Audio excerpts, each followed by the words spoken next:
Hello guys, any fancy intro music tonight? This is just going to be a quick video. Going to have a look at some results I got back from ancestry.com.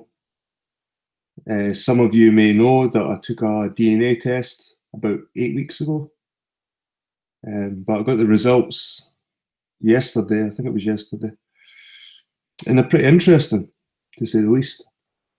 I've been accused of many things in the past, through my friends as well. Like some of my friends thought I looked a bit Spanish or Italian, but the most accusations I get about my ethnicity is on YouTube, and I get accused of being a Jew a lot for some reason. People keep calling me a Jew. I wanted to do this ancestry test anyway a few years ago, but it was 300 or 400 pounds. It was really expensive, but it's became a lot cheaper over the years. So I thought, why not? Let's get it done. Let's see where my ancestry lies. Let's see my true ethnicity. So this will just be a quick look. I'll screen share.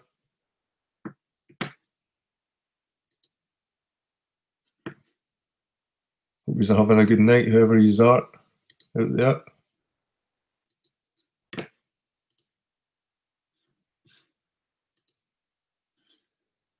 Okay guys, this is my results I got back. Thousands of years ago, ethnicity estimate, Europe 97%.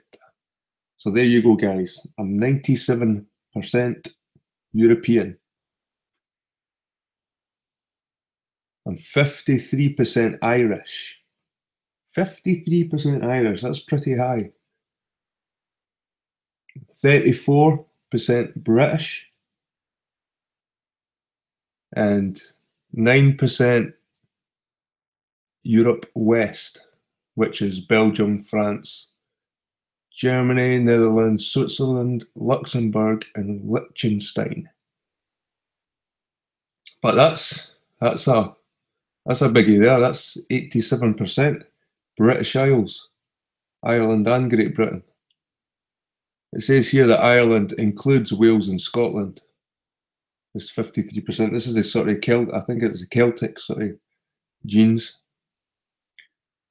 The Great Britain is England, Scotland, and Wales. So there could be some Norman genes in there with the English. And these are low confidence regions. The Iberian Peninsula, that's 1% in Europe. So that's low confidence region. In West Asia, this is a wee surprise, 3%. West Asia includes Armenia, Azerbaijan, Georgia, Iran, Iraq, Syria, Turkey. You see the map here. Covers quite a large area, the Caucasus. So there we go. There you have it. I'm what you could call a true Brit. 87%. There's no. You can show all regions, and here's Africa. There's no percent African. Asia, no percent Asia. Europe, this is where it all is. This is where it was all at. Europe. There's no Native American. There's no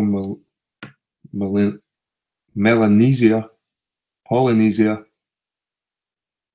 3% Caucasus, and no percent Middle East. My genetic community is Irish and Limerick and Kerry. The connection's very likely. You can even pinpoint your genetic communities. So this is the part of Ireland where my genetic community is. Pretty cool. Cradled by mountains and covered by a patchwork of inhospitable bogs, Munster was the perfect hiding place for rebels and outlaws who sought refuge from British authority. During the Great Famine, many Munster inhabitants fled their homes to escape poverty and starvation. The poorest made the short hop across the Irish Sea to Britain, while others travelled across the world to Australia or America, where they settled in New York, Boston, and urban centres across the Midwest.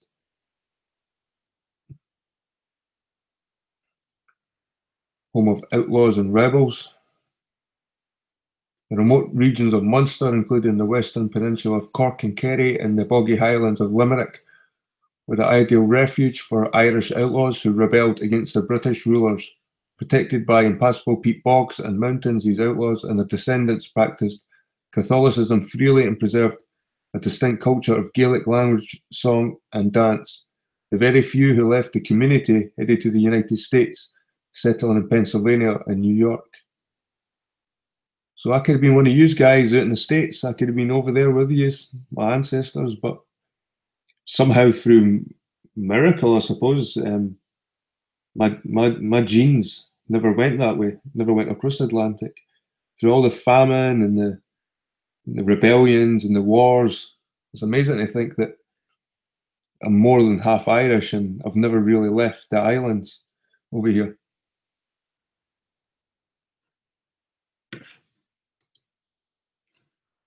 My connection is very likely. There we go, there's my face.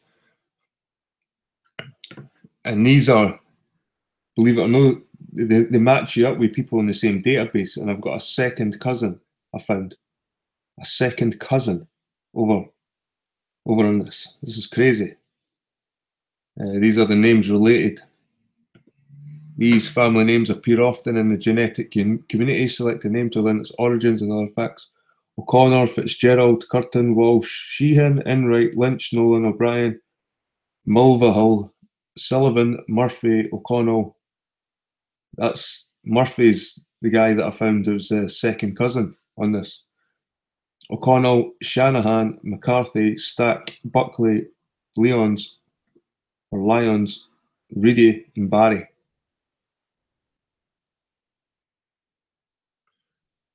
That's interesting stuff, guys.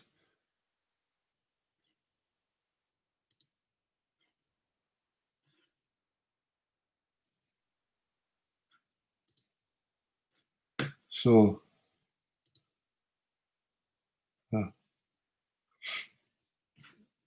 get quite a bit of information on this, but I'm not going to share everything with you guys. I'm just going to show you where my ancestry is. Aye.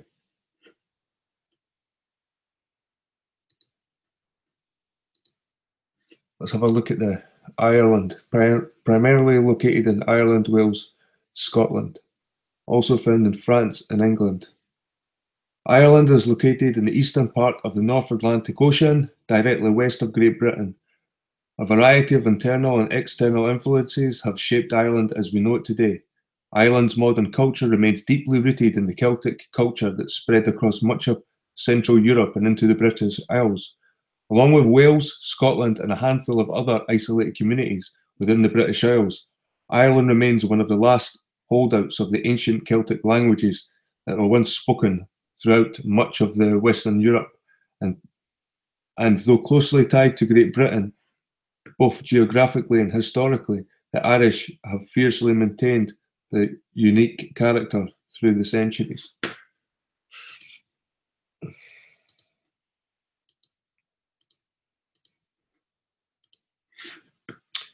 Prehistoric Ireland and Scotland. After the Ice Age, glaciers retreated from northern Europe more than 9,000 years ago.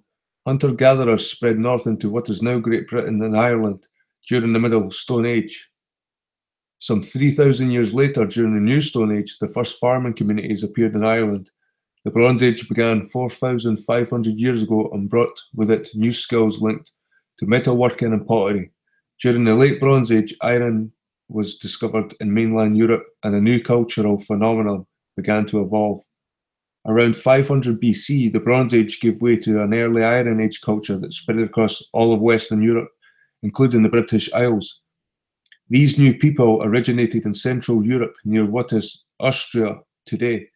They were divided into many different tribes, but were collectively known as the Celts. The Celts. From around 400 BC to 275 BC, various tribes expanded to the Iberian Peninsula, France, England, Scotland, and Ireland, even as far as Turkey. Today we refer to these tribes as Celtic, though that is a modern term which only came into use in the 18th century. As the Roman Empire expanded beyond the Italian peninsula, it began to come into increasing contact with the Celts of France, whom the Romans called Gauls.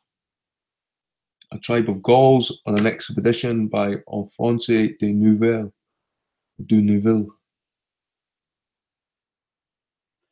This map shows the expansion of Celtic tribes by 275 AD in light green from the presumed origin, the Bronze Age Hallstatt culture, in yellow. Dark green areas show regions where Celtic languages are still spoken today. I don't know why they've not got a dark green area in Scotland, because there's still Celtic being spoken in Scotland. You've got the Western Islands up here, but they still speak it. Right. Retreat of Celtic influence into Ireland and Brittany. The Romans eventually conquered the Gauls and began an invasion of the British Isles in 43 AD. Excuse me. Most of southern Britain was conquered and occupied over the course of a few decades. As the Roman Empire advanced, the Celtic tribes were forced to retreat to other areas that remained under Celtic control, chiefly Wales, Ireland, Scotland, the Isle of Man, and Brittany. The Roman presence largely wiped out most traces of Celtic culture in England, and even replacing the language. Since the Romans never occupied Ireland or Scotland in any real sense, they're among the few places where Celtic languages have survived to this day. And this is the thing, the English were practically the invaders, the aliens. It was they were Celtic. The English used to be Celtic, just like the Welsh and the Scots. But after the Romans invaded and you had the Norman invasion, the English were transformed. But the Scots and the Irish and the Welsh still held on to their identities. They just built Hadrian's Wall to keep us out. The Vikings. Beginning in the late 8th century, Viking raiders began attacking the east coast of England and the northern Isles of Scotland. The first recorded Viking raid in Ireland was in 795 AD on the Isle of Lambay off the coast of Dublin. During the next few centuries, they controlled parts of the islands, exacting tribute and pillaging villages and monasteries. During the 9th century, the Vikings established trading ports in Dublin, Cork, Waterford, Wexford, and Limerick. As they settled in Ireland, Vikings intermarried and assimilated with the native population. Today, many Irish surnames such as Loughlin, Doyle, and Cotter are of Viking origin. So here's the Viking invasion. Normans. During the 12th century, Ireland consisted of a number of small warring kingdoms, and England was ruled by Norman kings. The Normans originated in northern France, where they gave their name to the region of Normandy. When Dermot Mac Maceda, the King of Leinster, was deposed by the Irish High King, he turned to Henry II of England for help. Henry sent Norman mercenaries to assist, and Mac Macurda regained control of Leinster, though he died shortly thereafter. Then in 1171, Henry II seized control of Ireland, and with the support of Pope Adrian V, he took the title Lord of Ireland, and the Norman lords established a presence in Ireland. John of Mac Maceda, King Henry II, and Pope. The Norman invasion brought many changes to Ireland, like walled towns and the buildings of castles and churches. Like the Vikings before them, the Normans assimilated with the native Irish population. The Norman influence in Ireland lives on in surnames such as Butler, French, Roche, and Burke. Irish surnames beginning with Fitz are also Norman. Fitz is the equivalent of the Gaelic Mac, meaning son of. For example, the name Fitzpatrick indicates a descendant of a Patrick. English rule.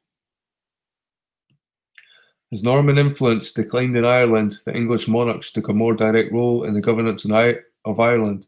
In 1542, after a failed Irish rebellion, Henry VIII created the Kingdom of Ireland, bringing the area under direct English rule.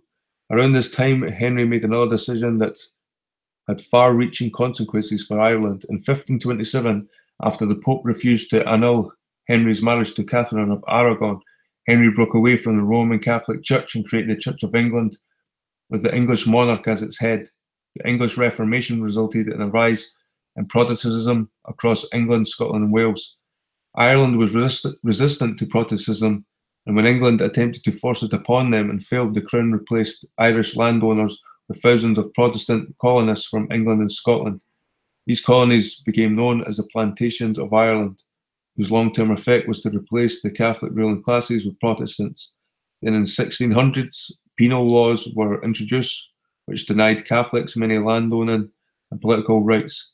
The repression of Catholics in Ireland continued up until the 1830s, when Daniel O'Connell led the campaign for Catholic emancipation.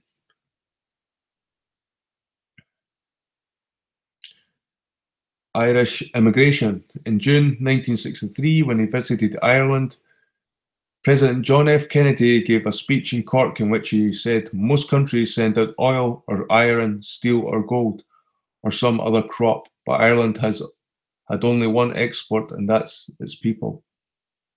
Ireland has a history of immigration that goes back centuries. Plantations and penal laws created harsh conditions for Catholics and dissenters, Protestants who were separate from churches of England. For many, immigration was the only option for survival. In the 1600s, Irish migrated to the Caribbean and Virginia colony. In the 1700s, many Irish Quakers and Presbyterians departed for North America, although the Great Famine of the 1840s is often mentioned as a time of mass migration out of Ireland. The decades after the famine saw even greater numbers of people leaving its shores. The 20th century saw several waves of Irish immigration. During the 1940s, 1950s, and 1980s, a great many Irish left Ireland for a new life abroad. The main destinations for Irish immigrants have been Great Britain, America, and Australia. Today, it's estimated that up to 100 million people around the world can claim Irish heritage. So here's a famine ship carrying immigrants to America. A great Irish famine. So, there we go.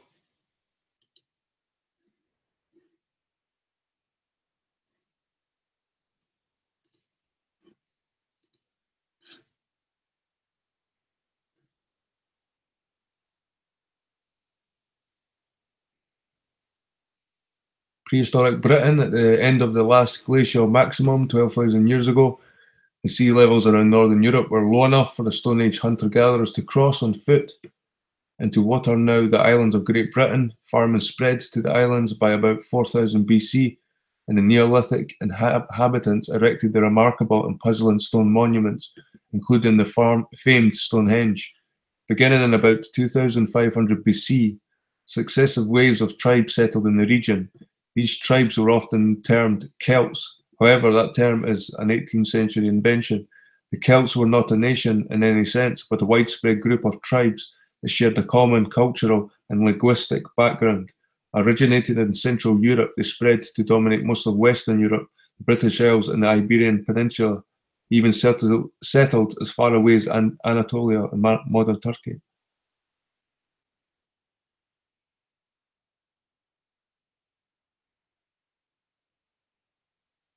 Some interesting stuff.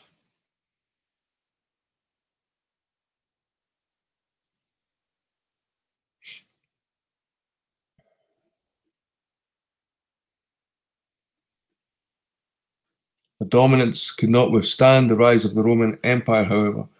After defeating the Celts of Gaul, modern-day France, Luxembourg, Belgium, and western areas of Germany and Switzerland, the Romans invaded the British Isles in 43 AD. Most of southern Britain was conquered and occupied over the course of a few decades and became the Roman province of Britannia. Hadrian's Wall in the north of England marked the approximate extent of Roman control. Those tribes who were not assimilated into the Roman Empire were forced to retreat to other areas that remained Celtic, such as Wales, Ireland, Scotland, the Isle of Man, and Brittany. The Roman presence largely wiped out most traces of pre-existing culture in England, even replacing the language with Latin. Germanic tribes invade. With the decline of its Western Empire, Rome largely withdrew from Britannia in 410 AD. As the Romans left, tribes from northern Germany and Denmark seized the opportunity to step in.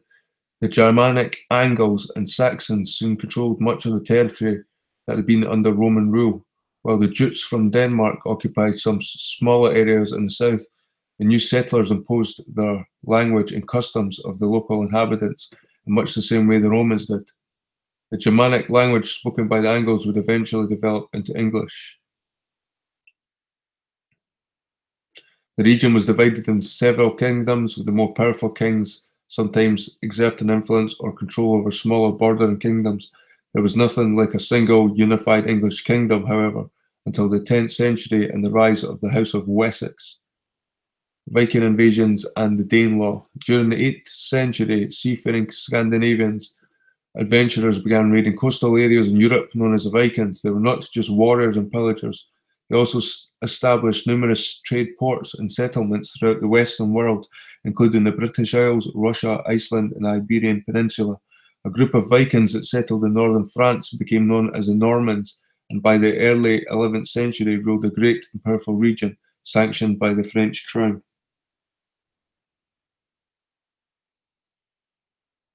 Danish Vikings began to invade northern and eastern England in 876 and eventually came to control a third of the country, defeating several smaller Anglo-Saxon kingdoms. The rulers of the Danelaw, as the Viking era became known, struggled for nearly 80 years with the remaining English kings of the region. The balance of power swung back and forth a number of times with an English king, Edward the Elder, gaining the upper hand, and in the early 900s, and a Danish king, Knut the Great, ruling England, Norway, and Denmark from 1016 to 1035. After the deaths of Knut's sons, the throne returned to Anglo-Saxon control, but it was short-lived, as Edward the Confessor died without an heir.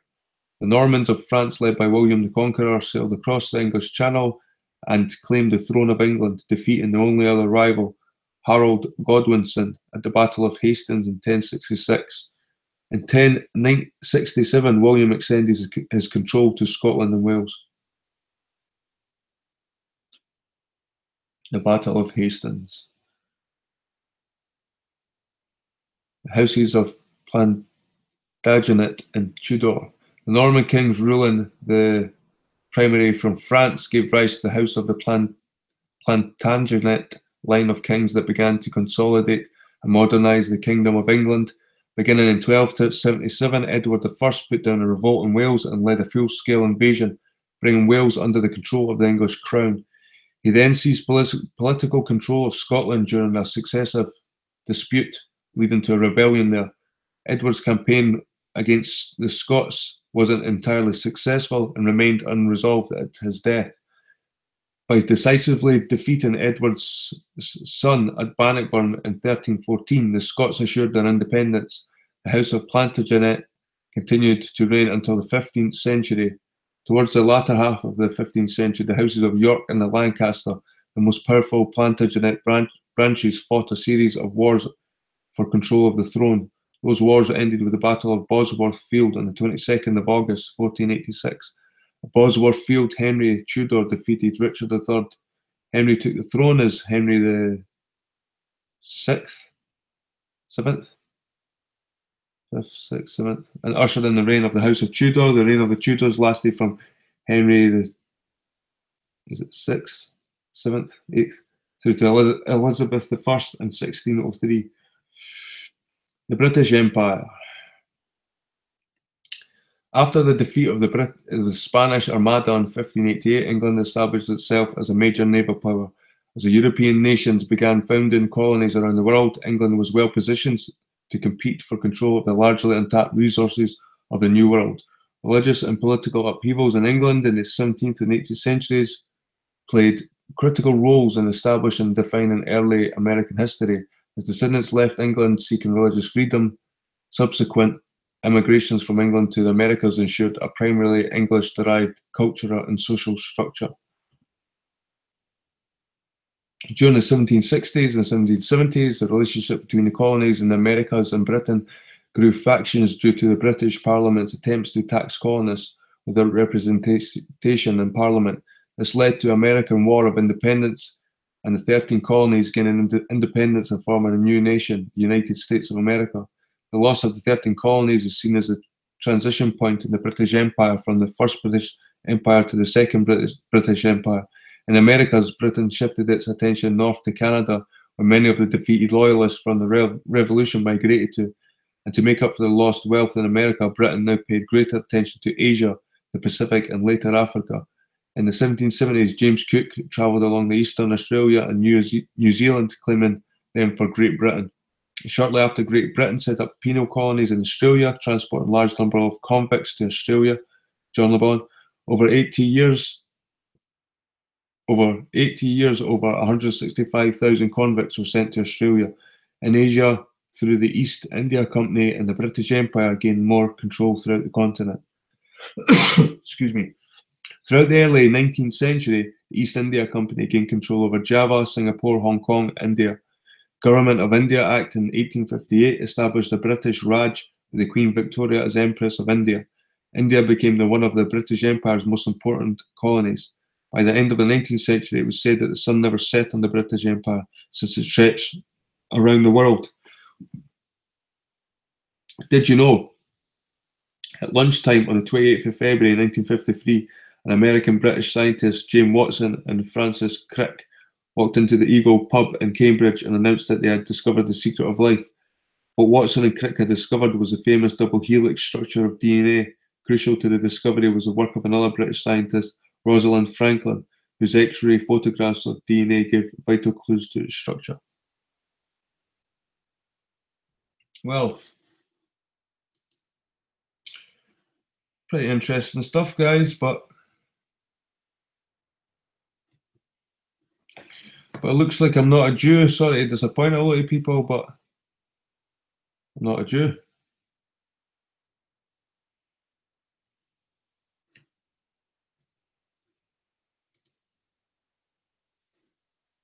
I thought I would have had at least a wee bit Scandinavian there. I thought there was a bit of Viking in there, but there's no. Right, guys, anyway, I recommend people doing this themselves, because it's not just your DNA. They match. You can build a family tree, and you can actually make contact. I've already found a second cousin. I've got about 4 third cousins, and I've got over 100 fourth, fifth, and sixth cousins. So it's amazing, amazing stuff.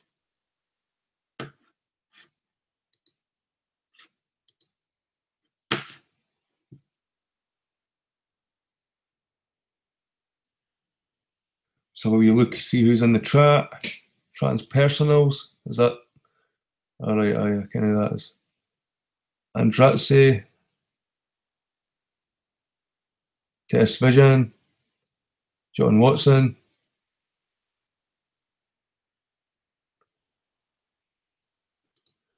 Thanks for coming tonight, guys. I know it was a bit different, but I was just sharing something a bit. I suppose it's pretty personal to me.